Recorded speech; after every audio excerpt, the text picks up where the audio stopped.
दीप का महत्व होता है। दिए भी अलग अलग होते हैं।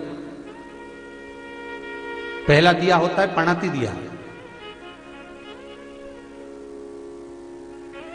मैं चैनल वालों से कहूंगा, अगर आपके पास में क्योंकि हमने पहले भी कथा में कहा कि जिस जिस जगह का स्मरण कराएं उस जगह का फोटो भी आप दिखाएंगे तो उसका आनंद कथा सुनने वालों को, ऑनलाइन वालों को मिलेगा।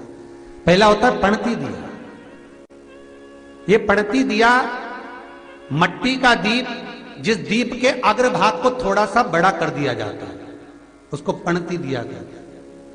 ये पणती दिया जब भी भगवान के सामने लगाया जाता है तो इस दिए को सम्मुख में जब रखा जाता है तो दिए का जो लौकी मुख होता है वो अपनी ओर होना चाहिए।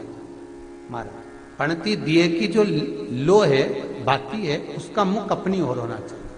विष्णु पुराण कहती है अगर इस दिए की बाती भगवान की ओर रहती है तो हमें तपन की अनुभूति होती है, पर इस दिए की बाती जब हमारी ओर होती है तो हमारे शरीर में कोई बड़ी बीमारी आने वाली होती है तो वो कट जाती है।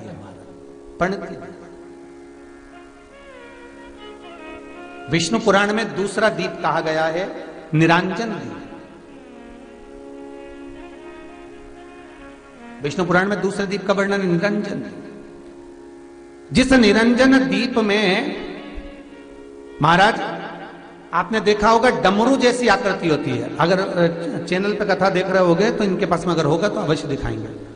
निरंजन, इस निरंजन दीप में डमरू की आकृति होती है, रखने का भाग और ऊपर का भाग इस तरह से, और ऊपर उसमें दिए लगाए के लिए बाती का स्थान रहता है। किसी किसी में 5 कंगूरे होते हैं, किसी किसी में 6 कंगूरे होते हैं। इसको निरंजन दीप कहते हैं। महाराज, विष्णु पुराण के 5वें अंश में लिखा गया निरंजन दीप भगवान के सम्मुख में राइट भाग में लगाया जाता है। भगवान का जो स्थान होता है, भगवान का जो मंदिर होता है, तो भगवान का राइट, आपका होगा लेफ्ट, क्योंकि आप भगवान के सामने बैठोगे तो भगवान का राइट, आपका लेफ्ट।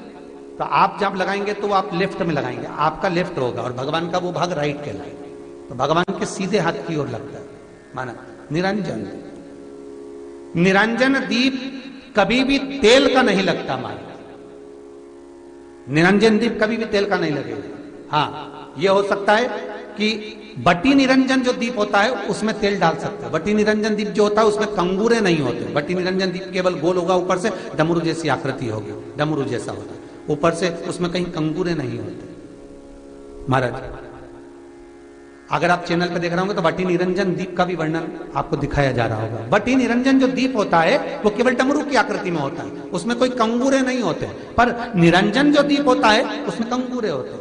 तो जो निरंजन दीप होता है उसमें कभी तेल नहीं डाला जाता। निरंजन दीप को हमेशा घृत से ही लगाया जाता है। पर बटी निरंजन जो दीप होता है उसमें आप तेल डाल सकते हैं। बटी निरंजन दीप जो लगाएंगे वो तेल का लगा सकते हैं, पर निरंजन में कभी तेल नहीं डाला जाता। क्यों नहीं डालते? विष्णु पुराण कहती है निरंजन दीप के अंदर अगर तेल की बाती लगाया जाता है तो 1 रुपया कमाते हैं, 1.25 रुपये खर्च होगा। घर में 10 लोग भी कमा कर लाएंगे तो पैसा नहीं दिखेगा, घर में रुपया टिकता नहीं है। अर्थात निरंजन दीप में आप तेल की बाती लगा रहे हो, ये सिद्ध हो चुका है। अब अगर आप यही बात किसी जगह पर पूछोगे, किसी आचार्य से पूछोगे हमारे यहाँ ऐसा हो रहा है, तो वो कहेगा तुम्हारी गृहदशा खराब हो रही है, तो उसने अंगूठी पहना दी। अंगूठी पहनाने के बाद भी घाटा खा गए। फिर पूछोगे महाराज हमने तो अंगूठी पहनी, नीलम पहना, पुगराज पहना, ये पहना, वो पहना, आराम नहीं लगा, तो कहा तुम्हारे यहाँ वास्तु का दोष है। वास्तु भी सही करवा लिया, उसके बाद भी सुख नहीं मिल रहा। अर्थात